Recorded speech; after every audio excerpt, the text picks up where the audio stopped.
ನಮಸ್ತೆ ಸ್ನೇಹಿತರೆ, ಇವತ್ತು ನಾವು BA ಸಮಾಜಶಾಸ್ತ್ರದಲ್ಲಿ ಮುಖ್ಯವಾಗಿರುವಂತಹ ಪ್ರಶ್ನೆಗಳನ್ನು ನೋಡ್ತಾ ಹೋಗುವ.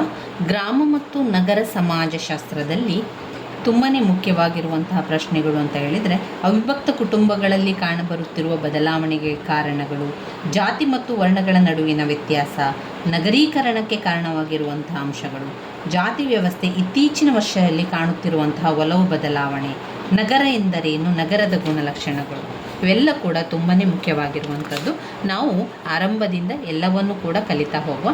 ಗ್ರಾಮ ಸಮುದಾಯ ಅಂತ ಬಂದಾಗ ಸಮುದಾಯ ಅಂದರೆ ಏನು ಎನ್ನುವಂಥದ್ದು ಬರ್ತದೆ.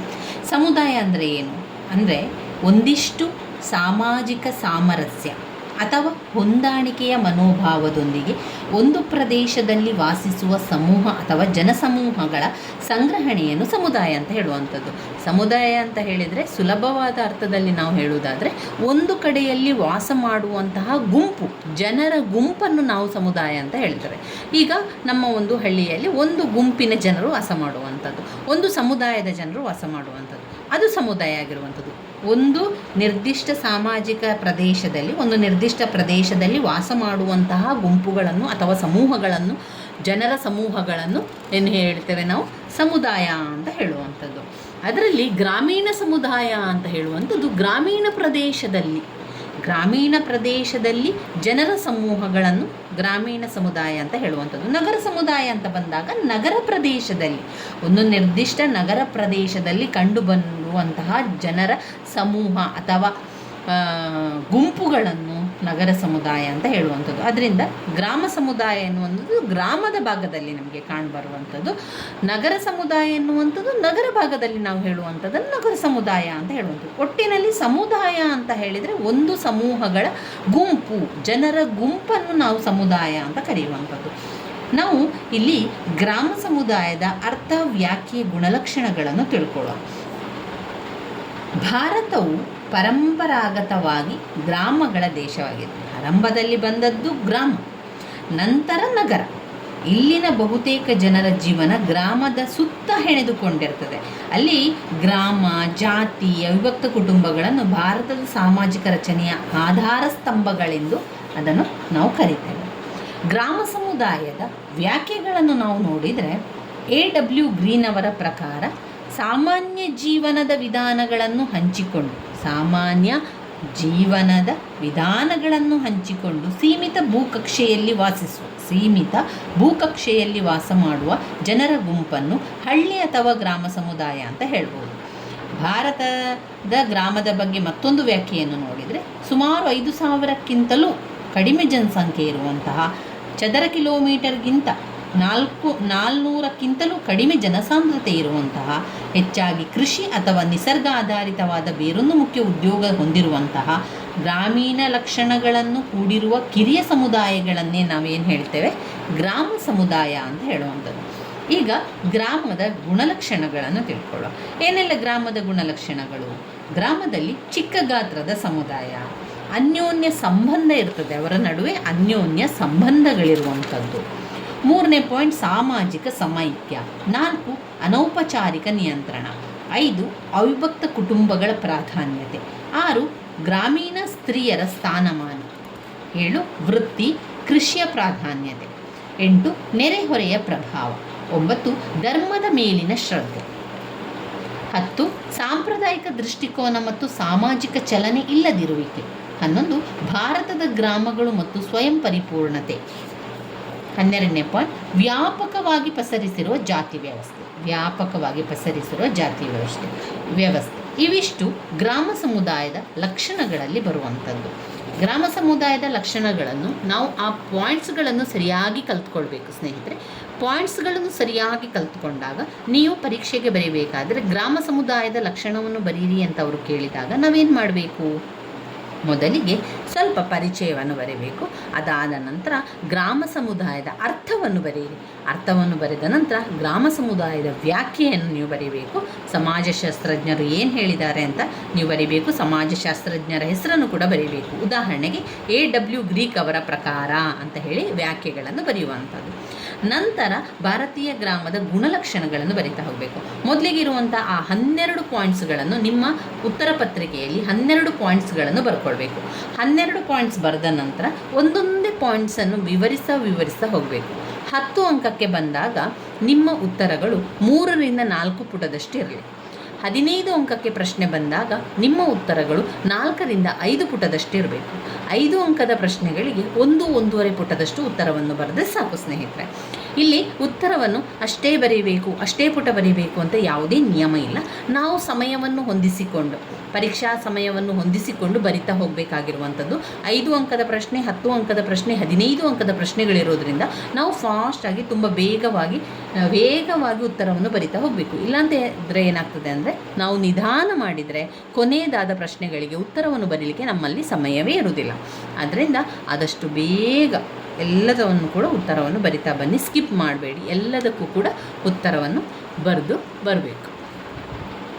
ಇದರಲ್ಲಿ ಗ್ರಾಮೀಣ ಸಮುದಾಯದ ಗುಣಲಕ್ಷಣಗಳು ಅಂತ ಬಂದಾಗ, ಚಿಕ್ಕ ಗಾತ್ರದ ಸಮುದಾಯ, ಒಂದು ಗ್ರಾಮ ಅಂತ ಬಂದ ಕೂಡಲೇ ಅದು ನಾವು ಪಾಯಿಂಟ್ಸ್ ನಮಗೆ ತಿಳಿಸ್ಕೊಡ್ತದೆ. ಅದೊಂದು ಚಿಕ್ಕ ಗಾತ್ರ ಅಂದರೆ ಸಣ್ಣ ಮಟ್ಟದ ಗ್ರಾಮ ಆಗಿರ್ತದೆ, ಸಣ್ಣ ಮಟ್ಟದ ಪ್ರದೇಶ ಇರುವಂಥದ್ದು. ಈಗ ನಮ್ಮ ಹಳ್ಳಿ ಅಂತ ಹೇಳಿದ ಕೂಡಲೇ ಅದು ಇಂತಿಷ್ಟು ಎಕರೆಯಷ್ಟು ಮಾತ್ರ ಹಳ್ಳಿ ಇರುವಂಥದ್ದು. ಅದರಿಂದ ನಂತರ ಮತ್ತೊಂದು ಹಳ್ಳಿಗೆ ಬರ್ತದೆ, ಒಂದು ಹಳ್ಳಿಯ ನಂತರ ಮತ್ತೊಂದು ಹಳ್ಳಿ ಅಂತ ಬರ್ತದೆ.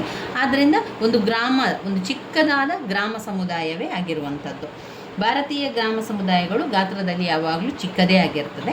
ಗ್ರಾಮದ ವ್ಯಾಪ್ತಿ ಕಿರಿದಾಗಿರೋದ್ರಿಂದ ಅಲ್ಲಿ ಜನಸಂಖ್ಯೆ ಕೂಡ ಕಡಿಮೆ ಆಗಿರ್ತಾರಲ್ವ, ಆ ಜನಸಂಖ್ಯೆ ಕಡಿಮೆ ಆಗಿರುವ ಕಾರಣ ಅಲ್ಲಿನ ಸಮುದಾಯ ಕೂಡ ಸಣ್ಣದಾಗಿರ್ತದೆ. ಗ್ರಾಮ ಸಮುದಾಯ ಎಂದು ಅದನ್ನು ನಾವು ಪರಿಗಣಿಸುವಂಥದ್ದು. ಜನಸಂಖ್ಯೆ ಕಡಿಮೆ ಇರ್ತಾರೆ, ಅಲ್ಲಿ ಮನೆಗಳ ಸಂಖ್ಯೆ ಕಡಿಮೆ ಇರ್ತದೆ, ಅಲ್ಲಿ ಜನರ ಜೀವನ ಕೂಡ ಸಣ್ಣ ಮಟ್ಟದಲ್ಲಿ ನಡೀತಾ ಇರ್ತದೆ, ಪ್ರದೇಶ ಕೂಡ ಸಣ್ಣದಾಗಿರ್ತದೆ, ತುಂಬ ದೊಡ್ಡ ಗಾತ್ರದ ಸಮುದಾಯ ಇರುವುದಿಲ್ಲ. ಇನ್ನು ಅನ್ಯೋನ್ಯ ಸಂಬಂಧ, ಗ್ರಾಮೀಣ ಸಮುದಾಯ ಅಂತ ಹೇಳಿದ ತಕ್ಷಣ ನಮಗೆ ನೆನಪಾಗುವಂಥದ್ದು ಅವರ ಒಂದು ಅನ್ಯೋನ್ಯತೆಯ ಸಂಬಂಧ. ಅವರ ಸಂಬಂಧಗಳೆಲ್ಲ ಅದ್ಭುತವಾಗಿರುವಂಥದ್ದು. ಸಾಮಾನ್ಯವಾಗಿ ಎಲ್ಲ ಗ್ರಾಮೀಣ ಪ್ರದೇಶದಲ್ಲಿಯೂ ಕೂಡ ಗುರುತಿಸಬಹುದಾದಂಥ ಪ್ರಾಥಮಿಕ ಸಂಬಂಧಗಳು ಭಾರತೀಯ ಪರಿಸರದಲ್ಲಿ ಎದ್ದು ಕಾಣಿಸುತ್ತದೆ. ನಗರದ ಕೃತಿಮತೆ, ತೋರಿಕೆ, ಸೋಗಲಾಡಿತನದ ನಡವಳಿಕೆಯ ಕ್ರಮ ಗ್ರಾಮದ ಜನರಿಗೆ ತಿಳಿಯದು ಅಂತ ಹೇಳುವಂಥದ್ದು. ಗ್ರಾಮದ ಜನಸಂಖ್ಯೆ ಕಡಿಮೆ ಇರೋದ್ರಿಂದಲೂ ಕೂಡ ಅವರು ಪರಸ್ಪರ ಅನ್ಯೋನ್ಯ ಸಂಬಂಧ ಹೊಂದಿರ್ತಾರೆ. ಪರಸ್ಪರ ಪರಿಚಿತರು, ಯಾರೂ ಅಪರಿಚಿತರಲ್ಲ, ಹೊಸಬರಲ್ಲ. ಜನರ ನಡುವಿನ ಸಂಬಂಧಗಳು ವೈಯಕ್ತಿಕವಾದುದು, ಪ್ರತ್ಯಕ್ಷ ಸ್ವರೂಪವು ಅನೌಪಚಾರಿಕವು, ಸಮಗ್ರವಾಗಿದ್ದು ಪರಸ್ಪರ ಪ್ರೀತಿ, ವಿಶ್ವಾಸ, ಒಡನಾಟ, ಅನ್ಯೋನ್ಯತೆ, ಸಹಕಾರ, ಬಂಧು ಪ್ರೇಮ ಇವು ಇಲ್ಲಿನ ಸಾಮಾಜಿಕ ಸಂಬಂಧಗಳ ವಿಶೇಷ ಲಕ್ಷಣವಾಗಿರುವಂಥದ್ದು. ಇನ್ನು ಸಾಮಾಜಿಕ ಸಮೈಕ್ಯದಲ್ಲಿ ಗ್ರಾಮ ಸಮುದಾಯವು ಸಮೈಕ್ಯವಾದದು ಎನ್ನುವುದಾದರೆ ಭಾರತೀಯ ಗ್ರಾಮವು ಅದಕ್ಕೆ ಅಪವಾದವಾಗಿಲ್ಲ. ಭಾರತದ ಗ್ರಾಮಸ್ಥರು ಸರಳ ಹಾಗೂ ನಿಷ್ಕಪಟ ಜೀವನ ನಡೆಸುವಂಥವರು.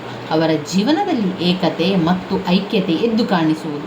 ಜನರ ಜೀವನದ ಕ್ರಮಗಳಲ್ಲಿ, ಚಿಂತನೆ ಭಾವನೆಗಳಲ್ಲಿ, ಊಟ ಉಪಚಾರಗಳಲ್ಲಿ, ಆಚಾರ ವಿಚಾರಗಳಲ್ಲಿ, ಉಡುಗೆ ತೊಡುಗೆಗಳಲ್ಲಿ, ಆಲೋಚನೆ ಅಭಿಪ್ರಾಯಗಳಲ್ಲಿ, ಪ್ರತ್ಯಕ್ಷ ಕಾರ್ಯದಲ್ಲಿ, ವ್ಯವಹಾರದಲ್ಲಿ ಏಕರೂಪತೆ ಕಂಡುಬರುವಂಥದ್ದು. ಒಂದೇ ಬಗೆಯ ಧಾರ್ಮಿಕ ನಂಬಿಕೆಗಳು, ಆಚರಣೆಗಳು, ನೈತಿಕ ನಿಯಮಗಳು, ಲೋಕಾಚಾರಗಳು, ಮೌಲ್ಯಗಳು, ರೂಢಿ ಸಂಪ್ರದಾಯಗಳು ಅವರ ಜೀವನವನ್ನು ನಿಯಂತ್ರಿಸುತ್ತದೆ. ಗ್ರಾಮೀಣ ಸರಳತೆಯನ್ನು ನೋಡಿದಾಗ ಭಾರತದ ಗ್ರಾಮೀಣ ಜನರು ಸರಳರು, ಮುಗ್ಧರು ಮತ್ತು ಅಮಾಯಕರು. ಕಪಟತೆ, ಧೂರ್ತತೆ ಮತ್ತು ಆಡಂಬರದ ವರ್ತನೆ ಅವರಿಗೆ ತಿಳಿಯದು. ದುಂದುವೆಚ್ಚ, ಆಡಂಬರದ ಪ್ರದರ್ಶನ, ಅತಿಯಾದ ಅಲಂಕಾರ, ಐಷಾರಾಮ್ಯದ ಜೀವನ ಅವರಿಗೆ ಹಿಡಿಸದು.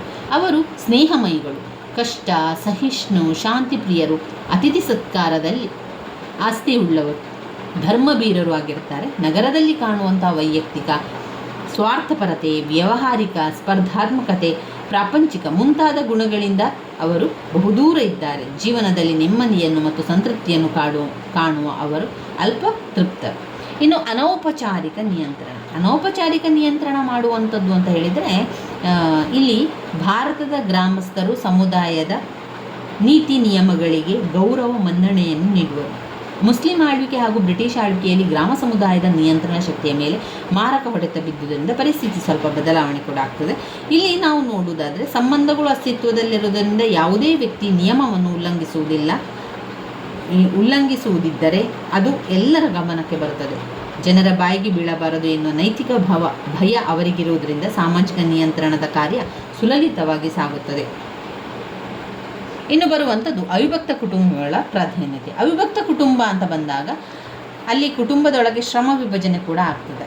ಗ್ರಾಮದ ಜೀವನವು ಕುಟುಂಬದ ಸುತ್ತ ಹೆಣೆದುಕೊಂಡಿರುವುದರಿಂದ ಭಾರತದ ಪರಿಸರಕ್ಕೆ ಮಾತು ಹೆಚ್ಚಾಗಿ ಅನ್ವಯವಾಗುವುದು. ಇಲ್ಲಿ ಕುಟುಂಬಗಳೆಂದರೆ ಅವು ಹೆಚ್ಚಾಗಿ ಅವಿಭಕ್ತ ಸ್ವರೂಪವುಗಳೇ ಆಗಿದೆ. ಗ್ರಾಮದ ಜನರ ನೋವು, ನಲಿವು, ಕೆಲಸ, ಕಾರ್ಯ, ವಿಹಾರ ಎಲ್ಲವುಗಳಲ್ಲಿ ಕೂಡ ಕುಟುಂಬದ ಪಾತ್ರ ತುಂಬ ಹಿರಿದಾಗಿರುತ್ತದೆ. ಇಲ್ಲಿ ವ್ಯಕ್ತಿಗಿಂತ ಕುಟುಂಬವೇ ಮುಖ್ಯ. ವ್ಯಕ್ತಿಗತ ಹಿತಾಸಕ್ತಿಗಳು ಕುಟುಂಬಕ್ಕೆ ಅಧೀನವಾಗಿರುತ್ತದೆ. ವ್ಯಕ್ತಿಯ ಸ್ಥಾನಮಾನ ಆತನ ಕುಟುಂಬದೊಂದಿಗೆ ಗುರುತಿಸಲ್ಪಡುವುದು. ಆಸ್ತಿ, ಸಂಪತ್ತು ಇವು ಕುಟುಂಬಕ್ಕೆ ಸೇರಿರುತ್ತದೆ. ಸಾಮಾನ್ಯವಾಗಿ ಭಾರತದ ಅವಿಭಕ್ತ ಕುಟುಂಬಗಳು ಪಿತೃಪ್ರಧಾನ ಸ್ವರೂಪದವರಾದ್ದರಿಂದ ಕರ್ತೃ ಎಂದು ಕರೆಯಲ್ಪಡುವ ಕುಟುಂಬದ ಹಿರಿಯರಾದ ಪುರುಷನೇ ಯಜಮಾನ. ಎಲ್ಲರೂ ಆತನಿಗೆ ತಲೆಬೇಗೆ ನಡೆಯುವುದು ಕ್ರಮ. ಆತನ ಮಾತನ್ನು ಉಲ್ಲಂಘಿಸುವುದು ಅಪರೂಪ. ವ್ಯಕ್ತಿವಾದಕ್ಕೆ ಅಥವಾ ವೈಯಕ್ತಿಕತೆಗೆ ಇಲ್ಲಿ ಅವಕಾಶವಿಲ್ಲ. ಇನ್ನು ಕುಟುಂಬದೊಳಗಿನ ಶ್ರಮ ವಿಭಜನೆ ಮಾಡುವಂಥದ್ದು. ಭಾರತದ ಗ್ರಾಮೀಣ ಪರಿಸರದಲ್ಲಿ ನೀವು ನೋಡ್ಬೋದು, ಎಲ್ಲ ಒಂದು ಕೃಷಿ ಕೆಲಸಗಳಿರ್ಬೋದು, ಮನೆ ಕೆಲಸಗಳು ಎಲ್ಲ ಕೂಡ ಅದನ್ನು ಎಲ್ಲರಿಗೆ ಹಂಚಿಕೊಂಡು ಆ ಕೆಲಸಗಳನ್ನು ಹಂಚಿಕೊಂಡು ಮಾಡುವಂಥದ್ದು ಶ್ರಮ ವಿಭಜನೆಯಾಗಿರುವಂಥದ್ದು. ಬಹಳ ಸಹಜವಾಗಿ ಎಂಬಂತೆ ಅಲ್ಲಿ ಬೆಳೆದು ಬರುವಂತಹ ರೀತಿಯಾಗಿರುತ್ತೆ. ಕುಟುಂಬದ ಕೆಲಸ ಕಾರ್ಯಗಳು ಸ್ತ್ರೀಯರು, ಪುರುಷರು, ಮಕ್ಕಳು, ಹಿರಿಯರು ಶ್ರಮ ವಿಭಜನೆ ಹಾಗೂ ಲಿಂಗಭೇದದ ನೆಲೆಯಲ್ಲಿ ಹಂಚಿಕೊಂಡು ಮಾಡುವವು. ಮನೆಯ ಹೊರಗಿನ ಮುಖ್ಯವಾಗಿ ಕೃಷಿ ಕಾರ್ಯಗಳನ್ನು, ವ್ಯವಹಾರಗಳನ್ನು ಪುರುಷರು ನೋಡಿಕೊಳ್ಳುತ್ತಾದರೆ, ಮನೆಯೊಳಗಿನ ಗೃಹ ಕೃತ್ಯಗಳನ್ನು, ಮಕ್ಕಳ ಲಾಲನ ಪಾಲನೆ ಕೆಲಸವನ್ನು ಹೆಂಗಸರೇ ನೋಡಿಕೊಳ್ಳುತ್ತಾರೆ. ಮಕ್ಕಳು ತಾಯಂದಿರಿಗೆ ಹಾಗೂ ಗಂಡು ಮಕ್ಕಳು ತಂದೆಯವರಿಗೆ ಅವರವರ ಕೆಲಸದಲ್ಲಿ ನೆರವಾಗುವುದು ಸಾಮಾನ್ಯವಾಗಿರುತ್ತದೆ. ಇನ್ನು 6ನೇ ಪಾಯಿಂಟ್, ಗ್ರಾಮೀಣ ಸ್ತ್ರೀಯರ ಸ್ಥಾನಮಾನ.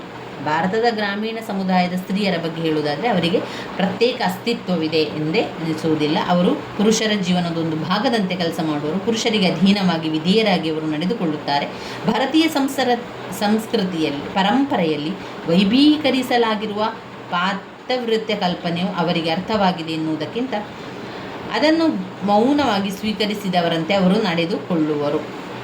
ಅವರು ಕುಟುಂಬದ ಬೆನ್ನೆಲುಬಿದ್ದಂತೆ ಕುಟುಂಬದ ನಿತ್ಯ ವ್ಯವಹಾರಗಳಲ್ಲಿ ತಮ್ಮ ಜೀವನವನ್ನು ಬಿಡುವಿಲ್ಲದಂತೆ ತೆಯುವರು. ಗೃಹ ಕೃತ್ಯಗಳನ್ನು ಪುರುಷರು ಹಂಚಿಕೊಂಡು ಮಾಡುವ ಕ್ರಮವೇ ಭಾರತದ ಗ್ರಾಮಗಳೆಲ್ಲವಾದ್ದರಿಂದ ಸಂಪೂರ್ಣ ಸ್ತ್ರೀಯರ ಕೆಲಸವೇ ಆಗಿರುತ್ತದೆ. ಅಗತ್ಯ ಬಿದ್ದಾಗ, ಅನಿವಾರ್ಯವಾದಾಗ ಸ್ತ್ರೀಯರು ಗೃಹ ಕೃತ್ಯಗಳನ್ನು ಮುಗಿಸಿ ಹೊಲಗದ್ದೆಗಳಿಗೆ ಪುರುಷರೊಂದಿಗೆ ಸೇರಿಕೊಂಡು ಕೃಷಿ ಕಾರ್ಯಗಳಲ್ಲೂ ಕೂಡ ತೊಡಗುತ್ತಿರುವಂಥದ್ದನ್ನು ಇಂದಿಗೂ ಕೂಡ ಕಾಣ್ಬೋದು. ಆರ್ಥಿಕವಾಗಿ ಕೆಳವರ್ಗದಲ್ಲಿರುವ ಕೃಷಿ ಕುಟುಂಬಕ್ಕೆ ಸೇರಿದ ಸ್ತ್ರೀಯರಿಗಂತೂ ಕೃಷಿ ಕಾರ್ಯಗಳು ಅವರ ದೈನಂದಿನ ಕಾರ್ಯಗಳಾಗಿದೆ.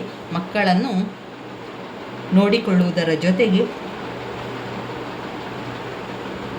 ದನ ಕರುಗಳು, ಎಮ್ಮೆ, ಎತ್ತು, ಕುರಿ, ಕೋಣ, ಕೋಳಿ ಮುಂತಾದವುಗಳನ್ನು ಸಾಕುವ ಕೆಲಸದಲ್ಲಿಯೂ ಸ್ತ್ರೀಯರು ಸಹಭಾಗಿತ್ವವಿರುತ್ತದೆ. ಇನ್ನು ಕುಟುಂಬವಿಲ್ಲದೆ ಬದುಕಲಾರದ ಸ್ತ್ರೀಯರ ಸ್ಥಿತಿ. 7ನೇ ಪಾಯಿಂಟ್ನಲ್ಲಿ ನಾವು ನೋಡಿದರೆ ವೃತ್ತಿ, ಕೃಷಿ ಪ್ರಾಧಾನ್ಯತೆ. ಭಾರತದ ವ್ಯವಸಾಯದ ಪ್ರಧಾನವಾದ ದೇಶ. ನಮ್ಮ ರಾಷ್ಟ್ರೀಯ ಆದಾಯ 23% ಕೃಷಿ ವಲಯದಿಂದಲೇ ಬರುತ್ತಿರುವಂಥದ್ದು. ಇದು ಕೃಷಿಗೆ ತುಂಬಾ ಪ್ರಾಧಾನ್ಯತೆ ನೀಡುವಂಥದ್ದು. ದೇಶದ ಒಟ್ಟು ಶ್ರಮಿಕರ ವರ್ಗದಲ್ಲಿ 58% ಮಂದಿಗೆ ಕೃಷಿಯೇ ಉದ್ಯೋಗವನ್ನು ಒದಗಿಸುತ್ತಿರುವಂಥದ್ದು. ಗೃಹ ಕೈಗಾರಿಕೆಗಳು ಹಾಗೂ ಕುಶಲಕಲೆಗಳು. ನಗರ ಪರಿಸರದಲ್ಲಿ ಕಾಣುವ ವಿಶೇಷ ಪರಿಣಿತಿ ಹಾಗೂ ಕ್ರಮಬದ್ಧವಾದ ಶ್ರಮ ವಿಭಜನೆಯಲ್ಲಿ ಹಳ್ಳಿಯಲ್ಲಿ ಕಾಣಿಸದು. ಇವು ಕೃಷಿ ಪ್ರಾಧಾನ್ಯತೆಗೆ ಕೊಡುವಂಥ ವಿಚಾರಗಳಾಗಿದೆ. ಇನ್ನು ನೆರೆಹೊರೆಯ ಪ್ರಭಾವ. 8ನೇ ಪಾಯಿಂಟ್, ನೆರೆಹೊರೆಯ ಪ್ರಭಾವ. ನೆರೆಹೊರೆಯ ಪ್ರಭಾವದಿಂದಲೂ ಕೂಡ ಸಮುದಾಯದ ಎಲ್ಲ ಲಕ್ಷಣಗಳನ್ನು ಹೊಂದಿರುವ ಚಿಕ್ಕ ಸ್ಥಾನೀಯ ಸಮೂಹ ಸೂಕ್ಷ್ಮ ಸಮುದಾಯ ಅಂತ ಕರೀತಾರೆ. ಗ್ರಾಮಗಳಲ್ಲಿ ಹಾಗೂ ನಗರಗಳಲ್ಲಿ ನೆರೆಹೊರೆ ಎಂಬುದಿರುತ್ತದೆ. ಆದರೆ ಎರಡೂ ಪರಿಸರಗಳಲ್ಲಿ ಅದರ ಪಾತ್ರ ಮತ್ತು ಸ್ವರೂಪದ ಬಗ್ಗೆ ಬೇರೆಯೇ ಆಗಿರುತ್ತದೆ. ಕಡಿಮೆ ಜನಸಂಖ್ಯೆ ಇರುವ ಭಾರತದ ಹಳ್ಳಿಗಳಲ್ಲಿ, ಅಂದರೆ ಈ ಒಂದು ಬೇರೆ ಬೇರೆ ವಿಷಯಗಳಿಗೆ ಸಂಬಂಧಪಟ್ಟಂತೆ ಬೇರೆ ಬೇರೆ ವಿಚಾರಗಳಿಗೆ ನೋಡಿದರೆ ಅಲ್ಲಿ ಸಂತೋಷ, ಸಂಭ್ರಮ, ನೋವು, ನಲಿವು ಎಲ್ಲ ಕೂಡ ಇರುವಂಥದ್ದನ್ನು ಕಾಣ್ಬೋದು. ನೆರೆಹೊರೆಯವರಿಂದ ಆಸಕ್ತಿ, ಅಭಿರುಚಿಗಳು, ಭಾವನೆಗಳು, ಆಸೆ, ನಿರೀಕ್ಷೆಗಳು, ಕುತೂಹಲದಿಂದ, ತಿರಸ್ಕಾರದಿಂದ ನೋಡುವ ನಾಗರಿಕ ಮಾದರಿ ವೈಯಕ್ತಿಕತೆಯಲ್ಲಿ ಕಾಣಿಸುವುದಿಲ್ಲ. ಮುಖ್ಯವಾದ ಹಬ್ಬ ಹರಿದಿನಗಳಲ್ಲಿ, ವಿವಾಹ, ಧಾರ್ಮಿಕ ಒಂದು ಸಮಾರಂಭಗಳ ಸಂದರ್ಭದಲ್ಲಿ ನೆರೆಹೊರೆಯವರು ಒಬ್ಬರಿಗೊಬ್ಬರು ಆತುಕೊಳ್ಳುತ್ತಾರೆ. ಪರಸ್ಪರ ಕಲೆತು ಕೆಲಸ ಕಾರ್ಯಗಳನ್ನು ಒಮ್ಮೊಮ್ಮೆ ಹಂಚಿಕೊಂಡು ಕೂಡ ಮಾಡ್ತಾರೆ. ನಮ್ಮ ಕಷ್ಟ ಕಾಲಕ್ಕೆ ಅವರಲ್ಲದೆ ಬೇರೆ ಯಾರಿದ್ದಾರೆ ಎಂದು ನೆರೆಹೊರೆಯವರನ್ನು ನಂಬಿಕೊಂಡು ಜೀವಿಸುವ ಗ್ರಾಮಸ್ಥರು ನಮ್ಮಲ್ಲಿ ಅಧಿಕ ಸಂಖ್ಯೆಯಲ್ಲಿದ್ದಾರೆ. 9ನೇ ಪಾಯಿಂಟ್, ಧರ್ಮದ ಮೇಲಿನ ಶ್ರದ್ಧೆ. ಧರ್ಮದ ಮೇಲಿನ ಶ್ರದ್ಧೆ. ಗ್ರಾಮೀಣ ಜನರು ಸಾಮಾನ್ಯವಾಗಿ ನಗರವಾಸಿಗಳಿಗಿಂತ ಹೆಚ್ಚಿನ ಧರ್ಮಶ್ರದ್ಧೆ ಉಳ್ಳವರು. ಭಾರತದ ಗ್ರಾಮೀಣ ಜನತೆಯಂತೂ ಪಾರಮಾರ್ಥಿಕತೆ ಜೀವನ ತತ್ವವನ್ನಾಗಿಸಿ ಜನಸಮುದಾಯವಾಗಿರುವುದರಿಂದ ಜೀವನದ ಎಲ್ಲ ಕ್ಷೇತ್ರಗಳಲ್ಲೂ ಧರ್ಮದ ಛಾಯೆ ಎದ್ದು ಕಾಣಿಸುವಂಥದ್ದನ್ನು ನೋಡ್ಬೋದು. ಅದು ಗ್ರಾಮೀಣ ಪ್ರದೇಶಗಳಲ್ಲಿ. 10ನೇ ಪಾಯಿಂಟ್ನಲ್ಲಿ ಸಾಂಪ್ರದಾಯಿಕ ದೃಷ್ಟಿಕೋನ ಮತ್ತು ಸಾಮಾಜಿಕ ಚಲನೆ ಇಲ್ಲದಿರುವಿಕೆ. ಸಾಂಪ್ರದಾಯಿಕ ದೃಷ್ಟಿಕೋನ ಮತ್ತು ಸಾಮಾಜಿಕ ಚಲನೆ ಇಲ್ಲದಿರುವಿಕೆ. ಭಾರತದ ಗ್ರಾಮೀಣ ಜನತೆಯು ಸಾಂಪ್ರದಾಯಿಕತೆಯನ್ನು ತನ್ನ ಜೀವನದ ತತ್ವ ಎಂಬಂತೆ ಸ್ವೀಕರಿಸಿದೆ. ರೂಢಿ ಸಂಪ್ರದಾಯಗಳಿಗೆ, ಕಟ್ಟುಕಟ್ಟಳೆಗಳಿಗೆ, ಜಾತಿಯ ಧರ್ಮ ನಿಯಮಗಳಿಗೆ ಚಾಚೂ ತಪ್ಪದೆ ನಡೆದುಕೊಂಡು ಬರುವುದು ಅವರಿಗೆ ಅಭ್ಯಾಸವಾಗಿದೆ. ಆದ್ದರಿಂದ ಯಾವುದೇ ಬದಲಾವಣೆಗೆ ಅವರು ಕೂಡಲೇ ಒಪ್ಪುವವರಲ್ಲ. ಇನ್ನು ಭಾರತದ ಗ್ರಾಮ ಮತ್ತು ಸ್ವಯಂ ಪರಿಪೂರ್ಣತೆ. ಭಾರತದ ಗ್ರಾಮ ಮತ್ತು ಸ್ವಯಂ ಪರಿಪೂರ್ಣತೆ ಅಂದರೆ ಅದು ಸ್ವಯಂ ಪರಿಪೂರ್ಣತೆಯಿಂದ ಹೊಂದಿದೆ ಅಂತ ಅವರಲ್ಲಿ ತಿಳಿಸ್ತಾ ಇರುವಂಥದ್ದು. ಭಾರತದ ಒಂದು ಗ್ರಾಮಗಳು ಸ್ವಯಂ ಪರಿಪೂರ್ಣತೆಯನ್ನು ಹೊಂದಿದ್ದು ಪುಟ್ಟ ಗಣರಾಜ್ಯಗಳಂತಿದೆ ಎಂದು ಬ್ರಿಟಿಷ್ ಆಡಳಿತಗಾರ ಚಾರ್ಲ್ಸ್ ಮೆಟಾಕಾಫ್ ಎಂಬುವರು ಹೇಳಿದ್ದಾರೆ. ಸೀಮಿತ ಬೇಡಿಕೆಗಳನ್ನು ಹೊಂದಿದ್ದ ಗ್ರಾಮಗಳು ಬಹುಕಾಲದವರೆಗೆ ಬಹಳಷ್ಟು ಮಟ್ಟಿಗೆ ಸ್ವಯಂ ಪರಿಪೂರ್ಣವಾಗಿದ್ದು ಅನ್ಯೋನ್ಯ ವೃತ್ತಿಗಳಲ್ಲಿ ತೊಡಗಿದ್ದ ವಿಭಿನ್ನ ಜಾತಿಗಳ ನಡುವೆ ಲಂಬಾಂತರ ಐಕಮತ್ಯ ಮತ್ತು ಜಾತಿಗಳ ನಡುವಿನ ಪರಸ್ಪರ ಅವಲಂಬನೆಯನ್ನು ಅನಿವಾರ್ಯವಾಗಿ ಜಜಮಾನಿ ವ್ಯವಸ್ಥೆಯ ಗ್ರಾಮ ಸ್ವಯಂ ಪರಿಪೂರ್ಣತೆಗೆ ಪೂರಕವಾಗಿದೆ ಇದ್ದವು.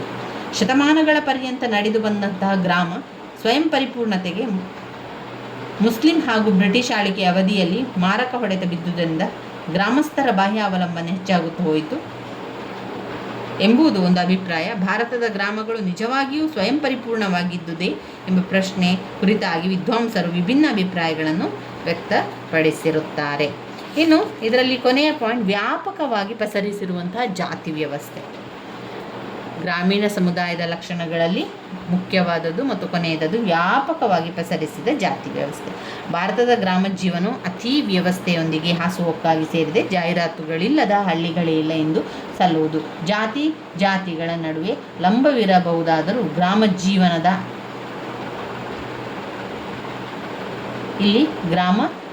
ಯಾವ ರೀತಿಯಾಗಿದೆ, ಅನಿವಾರ್ಯತೆ ಜಾತಿಗಳನ್ನು ಪರಸ್ಪರ ಹತ್ತಿರ ತಂದಿದ್ದು ಅವುಗಳ ಪರಸ್ಪರ ಅವಲಂಬನೆ ಕಾರಣವಾಗಿದೆ. ಅಂತಹ ಪರಸ್ಪರ ಅವಲಂಬನೆಯು ಎದ್ದು ಕಾಣುವುದು ಜಜಮಾನಿ ವ್ಯವಸ್ಥೆಯಲ್ಲಿ. ಇವಿಷ್ಟು ಗ್ರಾಮೀಣ ಸಮುದಾಯದ ಲಕ್ಷಣಗಳಲ್ಲಿ ಬರ್ತದೆ. ಮುಂದಿನ ವಿಡಿಯೋದಲ್ಲಿ ನಾವು ಗ್ರಾಮೀಣ ಸಮುದಾಯದ ನಮೂನೆ ಅಥವಾ ಪ್ರಕಾರಗಳನ್ನು ಕೂಡ ತಿಳ್ಕೊಳ್ಳುವ. ನನ್ನ ವಿಡಿಯೋಸ್ ಎಲ್ಲ ನಿಮಗೆ ಇಷ್ಟ ಆಗಿದ್ದರೆ ಲೈಕ್ ಕೊಡಿ, ಶೇರ್ ಮಾಡಿ, ಸಬ್ಸ್ಕ್ರೈಬ್ ಮಾಡಲಿಕ್ಕೆ ಮರಿಬೇಡಿ ಸ್ನೇಹಿತರೆ. ಧನ್ಯವಾದಗಳು.